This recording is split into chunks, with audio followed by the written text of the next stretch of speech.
Well, thank you for joining us this morning. Last night, on President Trump's orders, U.S. Central Command conducted a precision strike in the middle of the night against 3 nuclear facilities in Iran, Fordow, Natanz, and Esfahan, in order to destroy or severely degrade Iran's nuclear program. And as the chairman of the Joint Chiefs will demonstrate, it was an incredible and overwhelming success. The order we received from our commander-in-chief was focused, it was powerful, and it was clear. We devastated the Iranian nuclear program. But it's worth noting the operation did not target Iranian troops or the Iranian people. For the entirety of his time in office, President Trump has consistently stated for over 10 years that Iran must not get a nuclear weapon. Full stop. Thanks to President Trump's bold and visionary leadership and his commitment to peace through strength, Iran's nuclear ambitions have been obliterated. Many presidents have dreamed of delivering the final blow to Iran's nuclear program, and none could until President Trump. The operation President Trump planned was bold and it was brilliant, showing the world that American deterrence is back. When this president speaks, the world should listen. And the U.S. military, we can back it up. The most powerful military the world has ever known. No other country on planet Earth could have conducted the operation that the chairman is going to outline this morning. Not even close. Just like Soleimani found out in the first term, Iran found out that when POTUS says 60 days that he seeks peace and negotiation, he means 60 days of peace and negotiation. Otherwise, that nuclear program, that nuclear capability will not exist. He meant it. This is not the previous administration. The President Trump said no nukes. He seeks peace, and Iran should take that path. He sent out a truth last night saying this: any retaliation by Iran against the United States of America will be met with force far greater than what was witnessed tonight.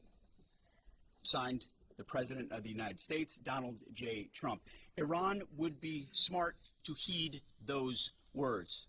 He said it before, and he means it. I want to give recognition to the Chairman of the Joint Chiefs of Staff, the Joint Staff, General Eric Kurilla at CENTCOM, who did a phenomenal job, he and his staff, all of CENTCOM. Policy, across the board, this was a joint effort, and across the Pentagon effort. I want to recognize the pilots who flew those bombers, who flew those fighters, who flew those refuelers, warriors.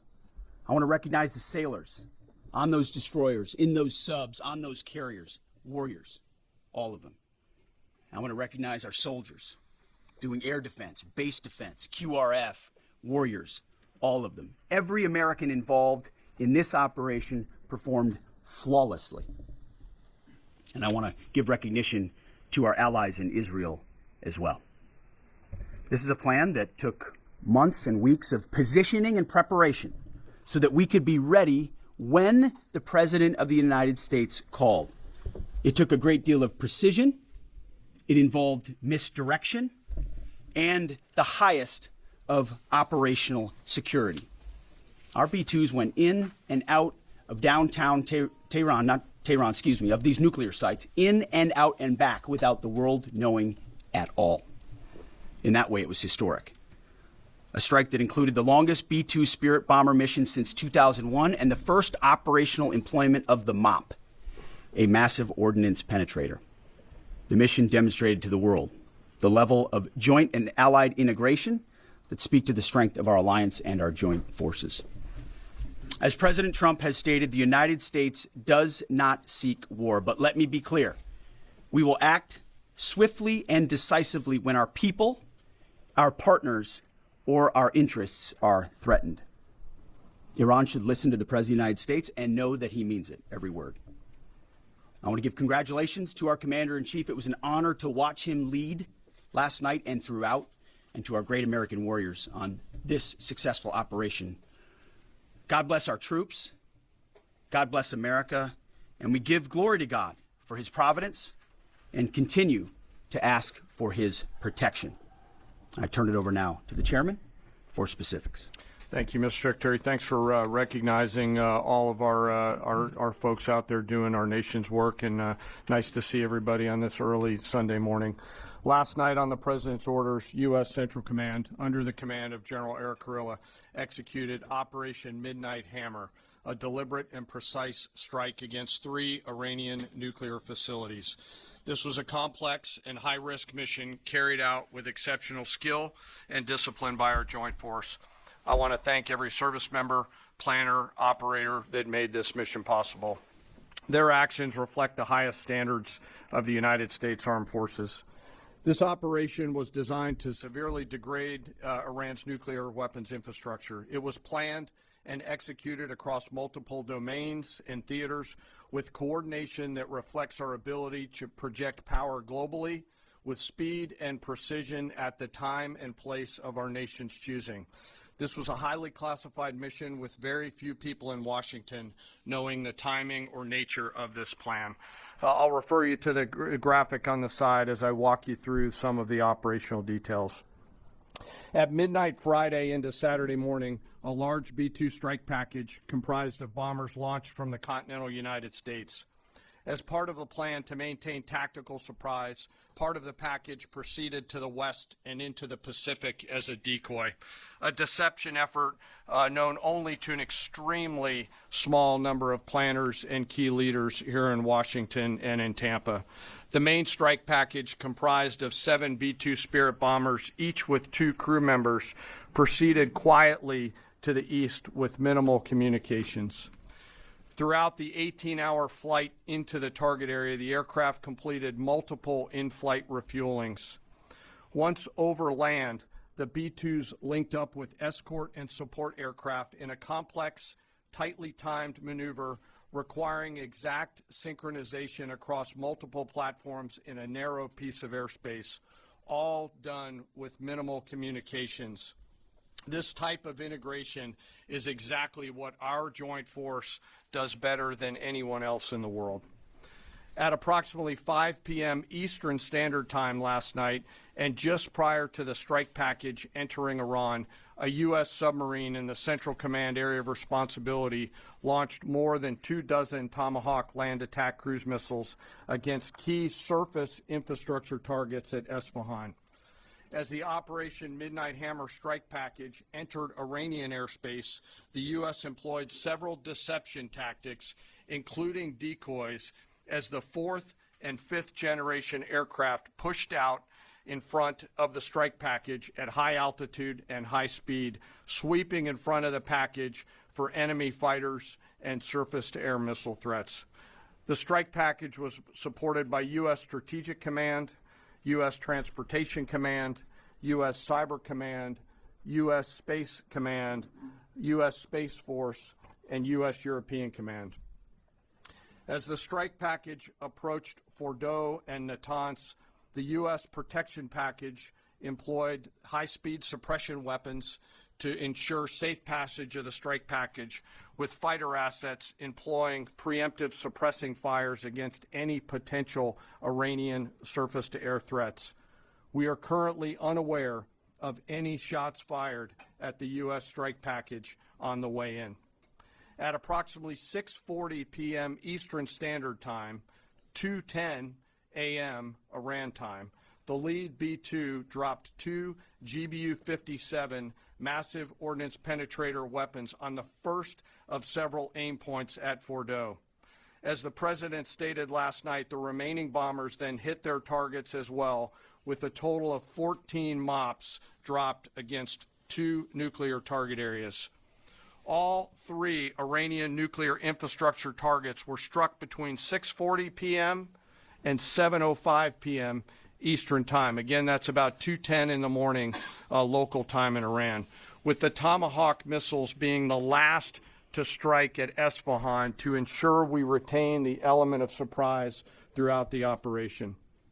Following weapons release, the Midnight Hammer strike package exited Iranian airspace and the package began its return home.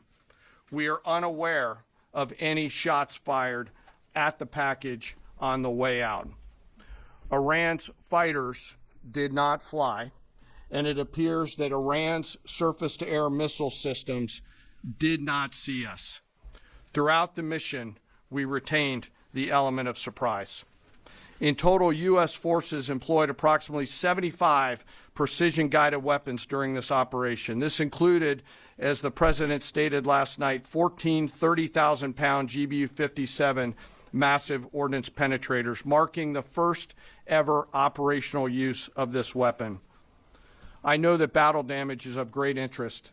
Final battle damage will take some time, but initial battle damage assessments indicate that all three sites sustained extremely severe damage and destruction.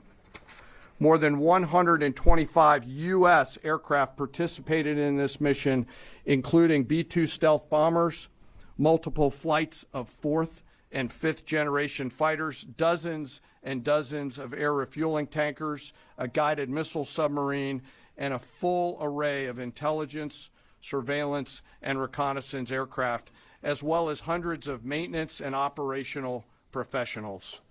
As the Secretary said, this was the largest B-2 operational strike in U.S. history and the second longest B-2 mission ever flown, exceeded only by those in the days following 9/11. Well prior to the strike, General Kurilla elevated force protection measures across the region, especially in Iraq, Syria, and the Gulf. Our forces remain on high alert and are fully postured to respond to any Iranian retaliation or proxy attacks, which would be an incredibly poor choice. We will defend ourselves. The safety of our service members and civilians remains our highest priority. This mission demonstrates the unmatched reach, coordination, and capability of the United States military. In just a matter of weeks, this went from strategic planning to global execution. This operation underscores the unmatched capabilities and global reach of the United States military. As the President clearly said last night, no other military in the world could have done this. I join the President and the Secretary in being incredibly proud of the air crews, naval forces, cyber operators, planners, and support teams, and commanders who made this mission possible. It is their skill, discipline, and teamwork that makes this operation possible. I am particularly proud of our discipline related to operational security, something that was of great concern to the President, the Secretary, General Kurilla, and me, and we will continue to focus on this. As we stand here this morning, many assets are still airborne, and we have hundreds deployed. I ask that we keep our warfighters on their way home and our deployed service member in our thoughts. Our joint force remains ready to defend the United States, our troops, and our interests in the region. Thank you very much. We will take a few questions, Phil. Me? Yeah. So, is regime change off the table, Mr. Secretary? And to the chairman, you said the battle damage assessment is still ongoing, but do you believe that some nuclear capability in Iran remains? This mission was not and has not been about regime change. The President authorized a precision operation to neutralize the threats to our national interests posed by the Iranian nuclear program and the collective self-defense of our troops and our ally Israel. Thanks for your question. I think BDA is still pending, and it would be way too early for me to comment on what may or may not still be there. But thanks for the question. Green. No, behind you. Excuse me, Mr. Secretary, can you tell me, was there a particular moment when the President decided to pull the trigger on this operation where he said, now, rather than being, something in the holster, now we're going to pull the trigger on it? I would just say, having the opportunity to witness his leadership, he was fully committed to the peace process, wanted a negotiated outcome, gave Iran every single opportunity, and unfortunately was met by stonewalling, which is why he gave them plenty of time to continue to come to the table and give up enrichment, give up the nuclear program. But there was I won't say the particular moment, there was certainly a moment in time where he realized that it had to be a certain action taken in order to minimize the threat to us and our troops. Yeah. General, you say that General Kirilov increased force protection in Iraq, Syria, and Gulf in those areas. Were they given any advance warning the attacks were coming? And also, Mr. Secretary, when were congressional leaders notified? How long before the attacks took place? Sure. To your first question, the risk has clearly been rising over the last few weeks in the region.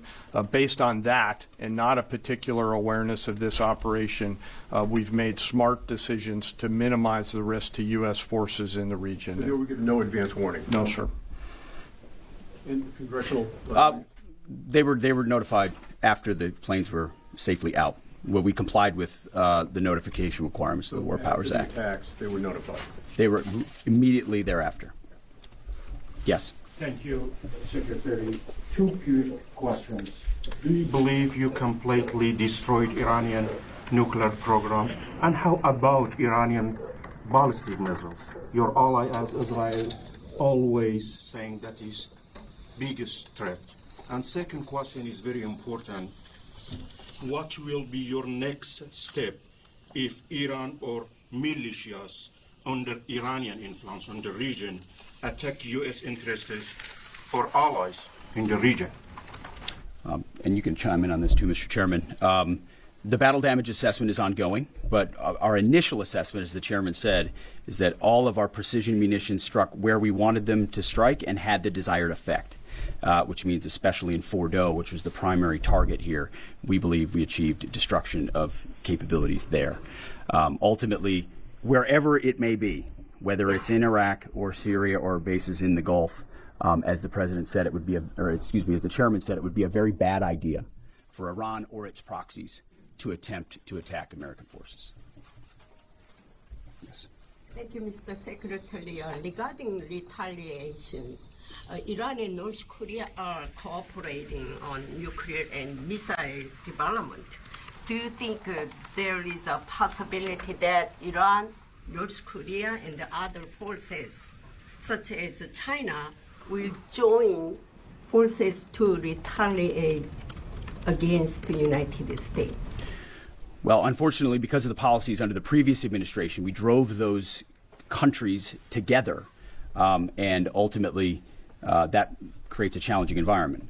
For this particular operation, the focus is on Iran and Iranian nuclear capabilities. That's our focus here, is to not just say that they can't have, but President Trump has said from over 20 years, frankly, Iran cannot have a nuclear weapon. And ultimately, he decided this is the moment, given their stonewalling, when direct military action had to be taken to prevent that from happening. Yes. Thank you very much. General Caine, I understand OPSEC, I respect OPSEC. Can you say at all what security procedures are being taken to protect U.S. troops in Iraq and elsewhere in the Middle East? And Secretary Hegseth, as a global war on terrorism veteran, what do you say to veterans who may be concerned the U.S. is getting into another open-ended war in the Middle East over weapons of mass destruction? Thanks, sir, for the question. I won't comment on what force protection measures are being taken in the region. What I will say is we're being proactive and not reactive, and being very thoughtful about ensuring that we do all that we can to protect our forces out there. And I would just say, as the president has directed and made clear, this is most certainly not open-ended. It doesn't mean it limits our ability to respond. We will respond if necessary. The most powerful military in the world is postured and prepared to defend our people. But what the president gave us, as I said, was a focused, powerful, and clear mission on the destruction of Iranian nuclear capabilities. Those were the targets. That's what was struck. That's what was overwhelming. That's what was overwhelming. That's what the Iranian regime needs to understand, as the president put out last night. He wants peace. There needs to be a negotiated settlement here. We ultimately demonstrated that Iran cannot have a nuclear capability. That is a very clear mission set on this operation. Yes, hold on. Yes, right there. Thank you, Mr. Secretary. question for the Secretary and the Chairman. How was this strike coordinated with the Israelis on a strategic level, militarily, and on a tactical level? Was there any direct Israeli military participation in this operation? Well, I would say certainly Israel had an incredible military success, especially at the beginning and ongoing, in degrading Iranian capabilities, in degrading Iranian launchers, MRBMs. It's been incredible to watch what our ally Israel has been able to do. And there certainly have been conversations. I mean, General Kurilla at CENTCOM has worked closely in the defense of Israel for many years. And part of this operation was the defense of Israel and the ongoing defense of Israel. But as it pertains to this strike, this was U.S. operated and U.S. led. We took advantage of some of the preparatory work that's been done over the past week and a half in terms of axis of approach. I won't get into the particulars, but as the Secretary said, it was a U.S. strike. We made sure we were not in the same piece of airspace and sky. Aside from that, that was the extent of it. We'll take a couple more. Yeah, right there. Question to the Secretary first. Are you concerned whatsoever now about the reaction from U.S. allies given the strike, particularly those in the Gulf? And to the Chairman, if I may, I understand you don't want to speak to specific assets and force protection measures, but do you anticipate at least having to bring in any further assets from other theaters to aid in force protection over the coming days? We certainly understand the challenges of allies in the region, and we have been respectful and in working in collaboration with them as it pertains to basing and sensitivities there. Ultimately, they've got a lot of assets and people in those locations also where American troops are co-located. So that's a consideration of ours. We've been in close consultation with them, and we appreciate the support that we have got. Thanks for the question on sort of the global picture. And as you know, that's one of my jobs, is to look globally at the entire range of challenges. We are always carefully considering our force posture around the world and then offering options to the Secretary and to the President. I won't comment on any future things, but the American people should know that we carefully consider those moves around the world and try to modulate as needed our force structure in the region. Absolutely. Yeah, right here. Thank you. What communications are being sent to the Iranians right now, and is there any possibility of diplomacy now or in the coming days? I can only confirm that there are both public and private messages being directly delivered to the Iranians in multiple channels, giving them every opportunity to come to the table. They understand precisely what the American position is, precisely what steps they can take to allow for peace, and we hope they do so. Yes. The president may not want an open-ended conflict. The Iranians may disagree. Are you prepared for a protracted war? Well, anything can happen in conflict. We acknowledge that. But the scope of this was intentionally limited. That's the message that we're sending. With the capabilities of the American military, nearly unlimited. So Iran, in that sense, has a choice. But we've made it very clear to them, this is nuclear sites, this is nuclear capabilities, this is the line that the president set, and we set that back. Now is the time to come forward for peace. But I think one of the takeaways from this as well is the unprecedented level of ongoing cooperation. I can't speak highly enough of the chairman and his staff and General Kurilla in CENTCOM, what they've done to look around the corner, to pre-position, to understand how an operation like this comes together. The scope and scale of what occurred last night would take the breath away of almost any American if you had an opportunity to watch it in real time. And I think Tehran is certainly calculating the reality that planes flew from the middle of America in Missouri overnight, completely undetected, over 3 of their most highly sensitive sites, and we were able to destroy nuclear capabilities. And our boys in those bombers are on their way home right now. We believe that'll have a clear psychological impact on how they view the future, and we certainly hope they take the path of negotiated peace. But I could not be more proud of how this building operated, of the precision, the sensitivity, and the professionalism of the troops involved in this effort. I will take one more. We'll take one more question. Yes, right there. Thank you, Mr. Secretary. Concerning the justification for these strikes, in March, the Office of the Director of National Intelligence released their threat assessment, concluding, quote, Iran is not building a nuclear weapon and Caine has not authorized the nuclear programs he suspended in 2003, unquote. So what new intelligence does the U.S. have since then that the Iranians have changed their position on nuclear weapons? And does this new intelligence come from U.S. sources and methods, or are we getting this information from other countries? Well, I would just simply say that the president's made it very clear. He's looked at all of this, all of the intelligence, all of the information, and come to the conclusion that the Iranian nuclear program is a threat, and was willing to take this precision operation to neutralize that threat in order to advance American national interests, reduce the Iranian nuclear program, and obviously collective self-defense of ourselves and our allies. So he looked at all of it, understood the nature of the threat, and took bold action I think the American people would expect in a commander-in-chief. That's all we've got. Thank you very much. Appreciate it. Mr. Chairman. Thank you. Mr. Chairman, do you have any of the WC-135s up to check for radioactive material in the atmosphere?